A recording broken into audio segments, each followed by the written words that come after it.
Hello and welcome back to Beckler Guitars and Repairs. Today we're going to be looking at a Gibson Signature Model SG.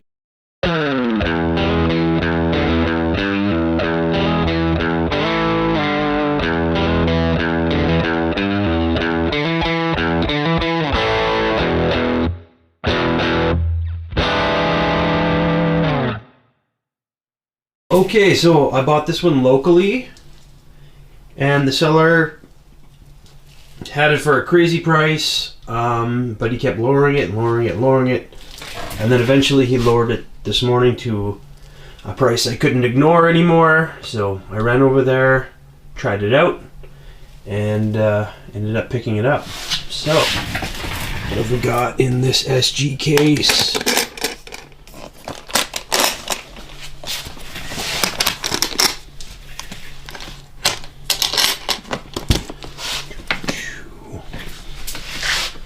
So this is a 2011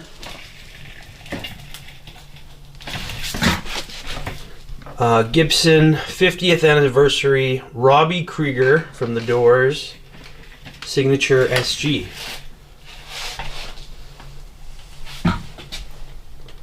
So yeah, this is a pretty cool guitar. It was designed to be a lot like a 60s SG that Robby played, and yeah, I was just looking at the features. It's a lot like an SG 61 like Heritage, except it doesn't have the same pickguard. It's got like the standard pickguard. It's got the Maestro Vibrola trem arm and system. Another couple things that make it unique is they use really high quality wood for this, like hand-picked woods. So it's a one-piece mahogany body. It's a quarter sawn mahogany neck, and you've got that interesting 50th anniversary decal on the headstock instead of the pineapple. And there's also a parallel control for the neck pickup, like in and out of series. These are 57 Alnico 2 magnet classics. And yeah, what else? Oh, another cool thing is it's actually got Robby Krieger's signature artwork on the control cavity, which is kind of neat. It's kind of made of an acrylic. We'll open it up and have a better look in a sec here. But yeah, there's the body. One piece mahogany body, and there's our neck, and we can see on the serial number there that it is a 2011. And as far as condition wise, it's in really good condition. I did notice a couple weird things, like there's some black stuff on the tuning key there. I did pick at it when I was there and it was coming off, so I'm not sure what it is, but it seems to be coming off fairly easily. Another thing I noticed was the action's a little bit high, so it needs a little bit of a truss adjustment, I think, and a setup. That Vibrola arm could be tightened a bit. It's quite loose, kind of flopping around there. And it was sold as all original, so I'm going to take it apart and make sure it is. I checked the truss rod. It looks like it's not been touched. It's still got the paint on it from the factory. And yeah, nice rosewood fingerboard. And everything else, we'll take a look. So All right, let's get it on the bench, get the specs, and then take it apart and check out the electronics and see what we can see. All right, there we have our weight, which is 7 pounds, 13.4 ounces.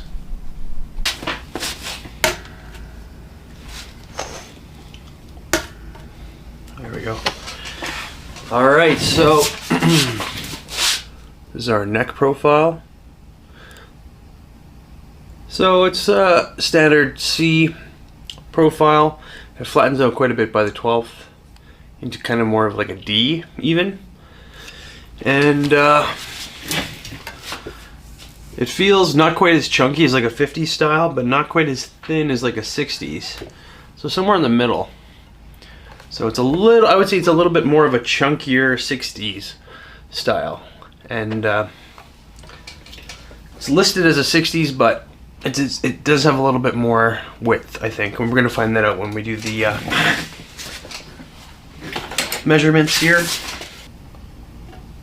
So a 1.70 at the nut and a 2.13 at the 12th. We got a 0.84 first fret neck depth, and at the 12th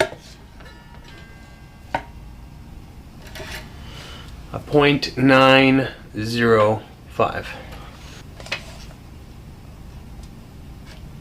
We have our standard 24 3/4 scale length. Yeah, and that is a 12-inch radius. It's just perfect. There's our radius there. 12. Just wanted to show our truss rod, which appears to be untouched. You can tell when a truss rod's really not been messed with because it'll still have the paint on it from the factory, which this one still does.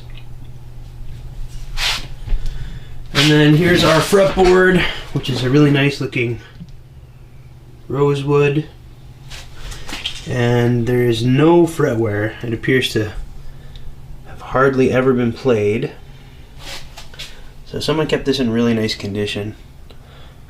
The pick guard still has the plastic on it, which we will be removing, just because if you leave it on too long and there's sun on it, you can get some discoloration and that kind of a thing, or it can become really gummy and leave a lot of residue. So it's just best to take them off, even if you're collecting or whatever. And yeah, everything's looking good on this. I did notice like a couple very small dings on this guitar, so it's not quite mint condition or anything.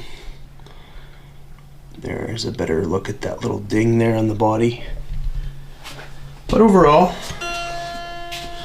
it's in quite nice condition. And I'm not really sure how the controls work yet. Gotta get it plugged in and check that out. Okay, so I'm gonna go ahead and take off the strings, and we can take off the pick guard and have a look at the electronics and the cavities. Alright, so I just want to make sure we capture this iconic moment on film. The removal of the pick guard plastic. So on these SGs, you actually have to remove the whole bridge just to get the pick guard off, because the bridge is actually mounted over top of the pick guard. Excuse me. And looks like it's are the bridges branded API. So it's the Nashville style, not an ABR1. And if you're curious how this vibrola works, it just it's basically a piece of metal that just slides over top here, And this example actually does not have studs or mounts for a tailpiece, so you can only use a vibrola on this one unless you wanted to take the whole thing off and drilled new holes for the posts for a tailpiece. So this one actually has to be a vibrola. So anyway, here we are taking off the plastic.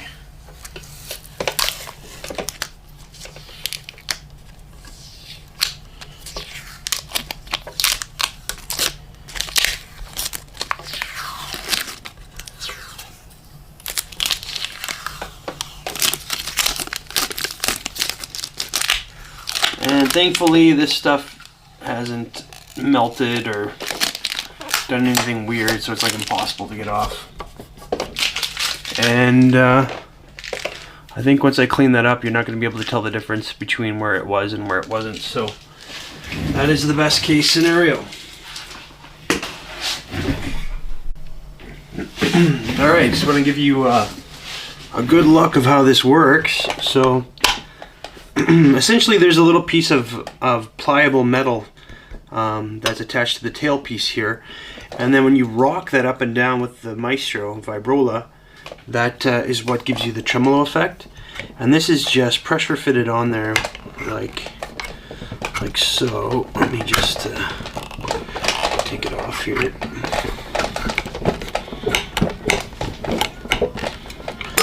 we go.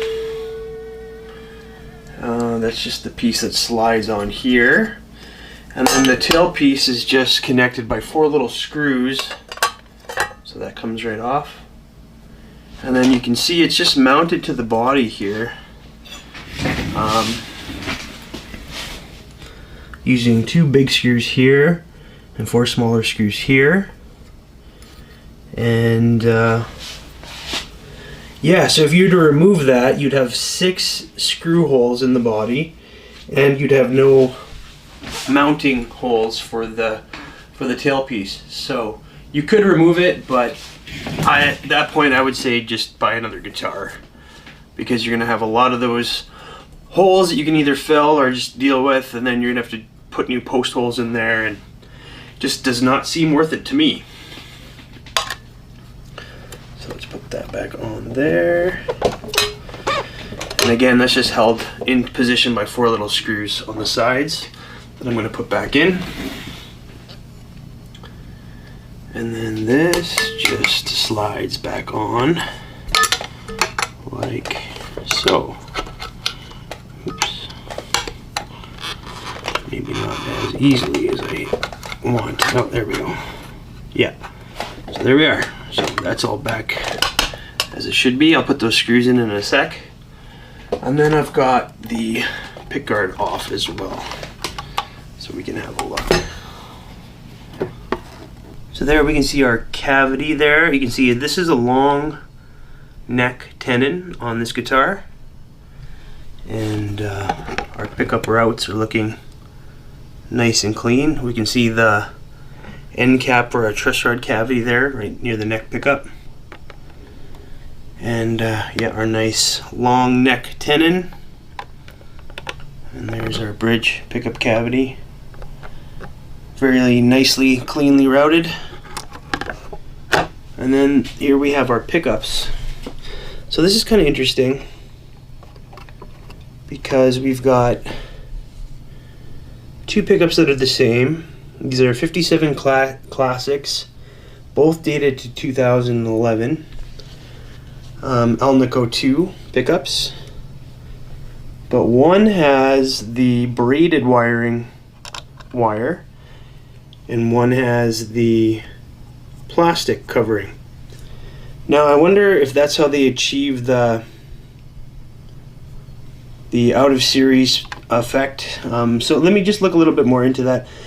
What I think this guitar does is that in the middle position, instead of having the 2 pickups in phase, they're out of phase, which gives it that kind of out of phase sound, like that kind of nasally effect. I'll double check in the specs here, but that could be why, because they need this to be a 4 wire on the pickup, and this one to be 2 to achieve that out of phase sound. But we'll have a look at the back cavity here and see how it's wired up as well. But everything is looking as it should be. So I'm going to put the pickguard back on here. I just want to quickly mention, I discovered a couple new things about this guitar as I was just putting it back together. So this is actually a bone nut, which is a nice spec. Not a lot of Gibsons actually get a bone nut anymore, or you know, it was usually a new bone or a plastic nut or a tusk or something like that. So an actual bone nut is quite nice. And then, so like I said, the rhythm pickup had the 4-wire configuration, and I figured out that the rhythm tone control is actually a push-pull. So that actually reverses the polarity to give you that unique sound. So we'll hear that more once we plug it in. Alright, here is the custom art cavity plate. So the art was done by Robby. And I'm just going to pull it out here and we can have a better look. So here it is. So if you look at it, you can see it's just kind of a piece of acrylic or plastic or something with the artwork. So it's kind of a thicker piece of clear material with the artwork actually behind it on this white piece. So actually that's paper, and it's kind of coming off at the sides too. But you can't see that once it's on the guitar, and it's kind of cool. It's unique. And then as far as the pickup cavity goes, we can see that everything looks original. Nothing's been messed with. There's our push-pull pot there. And it looks like it's got a bunch of stuff wired onto it. Looks like there's a capacitor on there. There's the other tone capacitor. I haven't seen these little blue capacitors much before. Usually it's the big orange ones or the disc capacitors. So that's kind of a new thing for this specific guitar. And our routes look all nice and clean. And the pickup cavity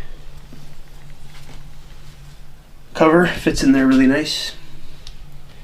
And there's just another look at our mahogany body.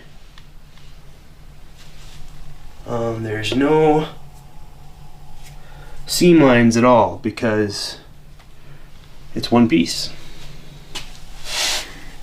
And here's our neck, also one piece of mahogany, quarter sawn. And I'm gonna try, I'll show you what I mean about this stuff flaking off. So if I scratch it a bit, it's already coming right off. So I'm not sure what that is, but luckily it's not in the finish and it's easy to remove.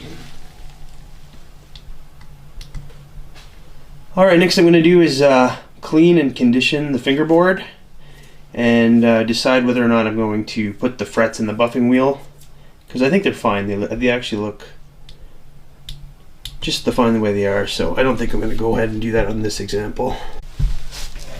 So yeah, I decided to hit it on the buffer just because upon further inspection some of the frets were looking a little rusty, oxidized in a few spots, a couple spots on them, so I decided to buff them out. So now they're super shiny, they look great.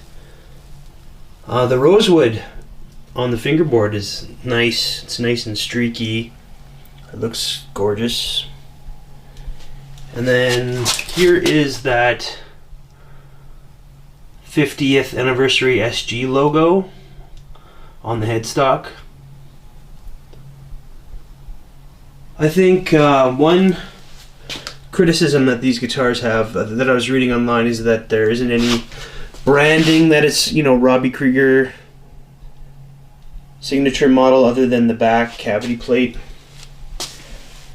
I think maybe a Doors logo up here would be pretty cool. But then again, I think there's enough on this guitar to make it unique. You know, the vibrola, the long neck tenon, the one-piece body, the quarter sawn neck, the bone nut, and the Alnico 2 57 Classics with that push-pull on the tone, along with the back cavity plate. So yeah, I think it's a pretty cool signature model myself. Alright, so now I'm going to go ahead and restring it, clean it up, and we can check the setup. Here it is, all restrung and set up. Actually set up pretty nicely. Just going to show the setup here. So at the 3rd fret, if I fret at the 3rd fret, you can see that the string is just barely resting against the 1st fret. That's about how you want it. It makes the action down at the nut really easy to play. So with a correctly set truss rod, you just want a little bit of relief in the neck, and then you also want that the action near the nut to be good. So with a properly cut nut, like the nut slots, that's how it should look like. You can see that it's almost straight. There's very little action or very little relief in the neck. You can see at the low E, we're at about, it's pretty low, about 1.5, maybe even lower than that. And at the high E, we're sitting at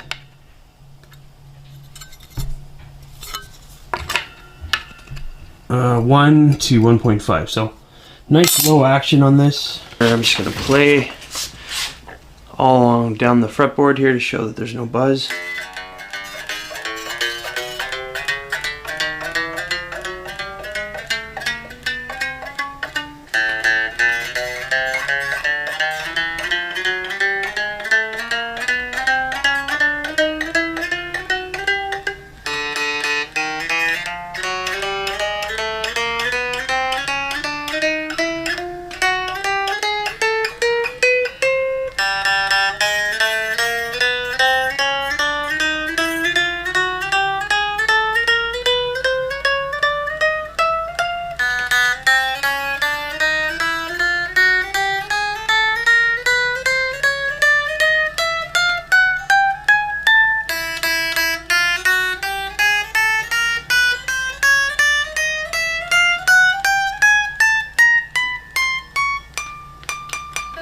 Alright, so nice low action and no buzzing anywhere on the fretboard. On my low E, I'm getting like a slight hint of buzz, but nothing's fretting out or buzzing that badly. My own personal preference is a little bit of buzz on those lower wound strings is fine, as long as it's not coming through the amplifier. I would prefer the action be lower than to have absolutely no buzz at all. Because when you have really low action, you're going to get a hint of it. As long as it's not fretting out or affecting the way it sounds through an amplifier, that's fine. So yeah, it's all cleaned up. Going through the condition of this, it's in really nice shape. So I couldn't find any other scratches or dings. On the back, there's a tiny bit of buckle worming. If you get it into the light, you can kind of see that there's a little bit of buckle worming. There's a couple pick scratches on the top, and then there's that one little dimple near the tailpiece that I showed earlier. But other than that, there's no other deep scratches or dings anywhere. No chips. Looks like there might be one tiny little mark in the headstock, but I'll take pictures of that when I put it on the reverb listing. Alright, so let's go ahead and plug this in.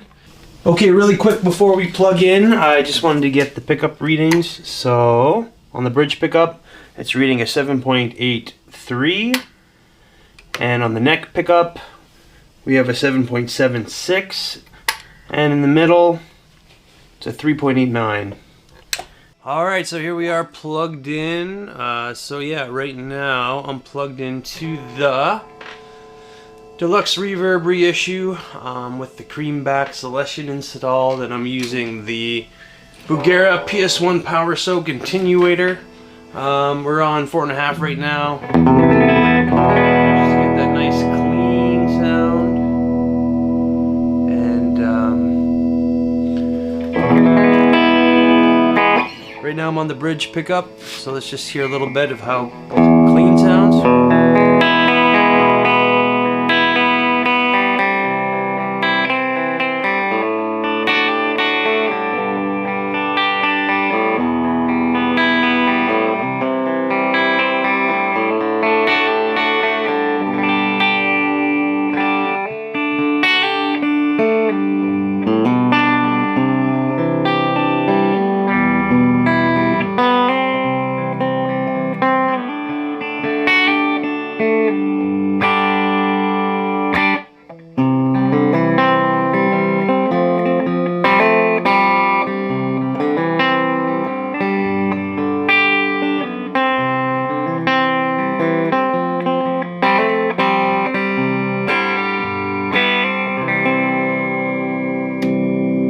The neck.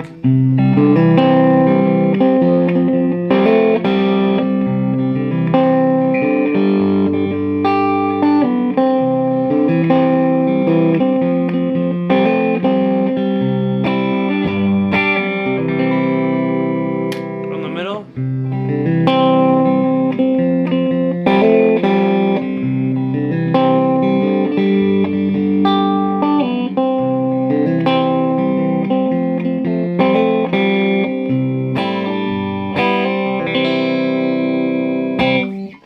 So yeah, this has got the 57 classics in there, with the Alnico 2 pickups. Alnico.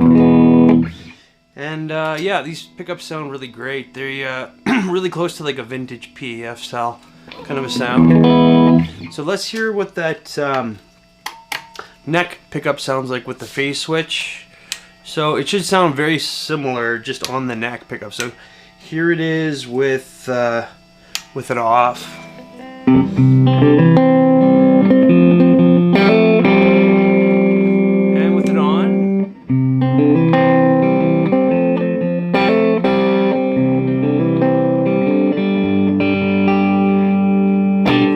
So yeah, very close. One's maybe a little bit warmer than the other. Where you're really going to notice the difference is the middle position, because what happens is it takes one pickup out of phase, so there's going to be a lot of you know, tone canceling between the two pickups, frequency canceling, so you're going to hear a little bit more of like a single coil type of sound.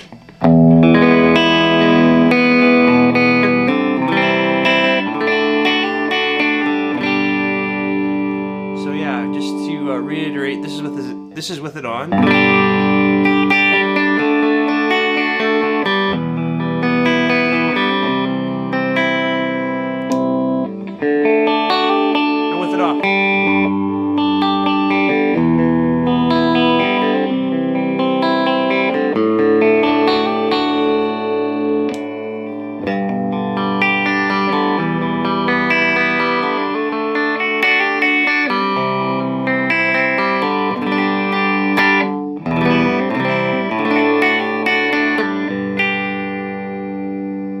So yeah, just a little bit of more of a jangly kind of a single coily type of sound. And what's really cool about that is with the pickup out of phase here, the neck pickup, you can also, in the middle position, you can control how much of each pickup you're hearing. So you can turn down your bridge to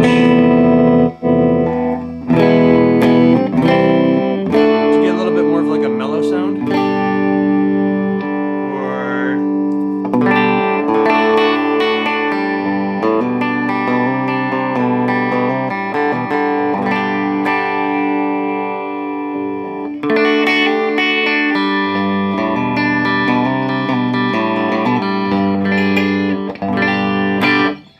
So yeah, there's a lot of different tonal variations you can do. It's pretty versatile with that switch, which is cool.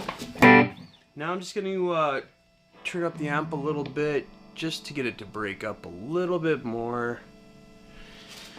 So I'm at a 4.5 right now. I'm going to jack it up to about a 7, and then I'm going to turn down the attenuator just a little bit because this controls the overall volume. So the amp is actually pushing the same amount, but the attenuator just allows me to get that breakup at a lower volume.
So I found that the phase shift on, yeah, with the phase in the up position, and then with a little bit of dirt is the best for playing kind of that Doors sound.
Alright, so now that we've torn this thing down, the 2011 Gibson 50th anniversary Robby Krieger SG signature, what are my final thoughts on this guy?